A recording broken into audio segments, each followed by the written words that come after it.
പുതിയ വീടിന് മുമ്പിലും കൃഷിയിടത്തിലും വയ്ക്കുന്ന പേക്കോലം പോലെ മന്ത്രി വി എൻ വാസവനെതിരെ അധിക്ഷേപ പരാമർശവുമായി ബി നേതാവ്. ദേവസ്വം മന്ത്രി വി എൻ വാസവനെതിരെ അധിക്ഷേപ പരാമർശവുമായി ബി സംസ്ഥാന സമിതി അംഗം എ വേലായുധൻ.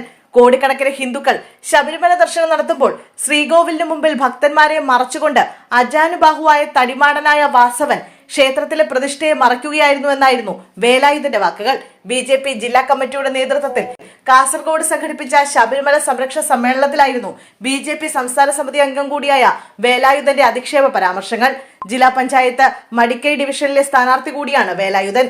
പുതിയ വീടിന് മുമ്പിലും കൃഷിയിടത്തിലും വെക്കുന്ന പേക്കോലം പോലെയാണ് മന്ത്രി ശബരിമലയിൽ പെരുമാറിയതെന്നും ബി നേതാവ് പറഞ്ഞു. തികഞ്ഞ ധാർഷ്ട്യത്തോടെ വ്രതമെടുക്കാതെ ഭരണകൂടത്തിന്റെ നെറുകെട്ട പ്രതിനിധിയായാണ് ദേവസ്വം മന്ത്രി. ഹിന്ദു ക്ഷേത്രങ്ങളുടെ സ്ഥലം സർക്കാർ കയ്യേറിയിരിക്കുകയാണ്. മറ്റു മതങ്ങളുടെ സ്ഥലമാണെങ്കിൽ ഇത് നടക്കില്ല, വേലായുധൻ പറഞ്ഞു. മതേതരത്വം എന്ന മയക്കുമരുന്നിന് അടിമയായി എല്ലാം സഹിച്ചു കഴിയുകയാണ് ഹിന്ദു സമൂഹം. അതുകൊണ്ട് സനാതന ധർമ്മത്തെ കാത്തുസൂക്ഷിക്കാൻ പൊളിറ്റിക്കൽ ഹിന്ദുവായി മാറാനുള്ള ചങ്കൂറ്റം കാണിക്കണമെന്നും എ വേലായുധൻ പറഞ്ഞു. പുതിയ വീടിന് മുമ്പിലും കൃഷിയിടത്തിലും വെക്കുന്ന പേക്കോലം പോലെയാണ് മന്ത്രി ശബരിമലയിൽ പെരുമാറിയത്. കോടിക്കണക്കിന് ഹിന്ദുക്കൾ ശബരിമല ദർശനം നടത്തുമ്പോൾ ശ്രീകോവിലിന് മുമ്പിൽ ഭക്തന്മാരെ മറച്ചുകൊണ്ട് അജാനുബാഹുവായ തടിമാടനായ വാസവൻ ക്ഷേത്രത്തിലെ പ്രതിഷ്ഠയെ മറയ്ക്കുകയാണ്. തികഞ്ഞ ധാർഷ്ട്യത്തോടെ വ്രതമെടുക്കാതെ ഭരണകൂടത്തിന്റെ നെറുകെട്ട പ്രതിനിധിയായാണ് ദേവസ്വം മന്ത്രിയെന്നും അദ്ദേഹം പറഞ്ഞു.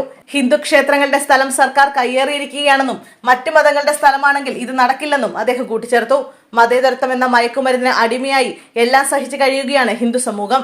അതുകൊണ്ട് സനാതന ധർമ്മത്തെ കാത്തുസൂക്ഷിക്കാൻ പൊളിറ്റിക്കൽ ഹിന്ദുവായി മാറാനുള്ള ചങ്കൂറ്റം കാണിക്കണമെന്നും അദ്ദേഹം പറഞ്ഞു.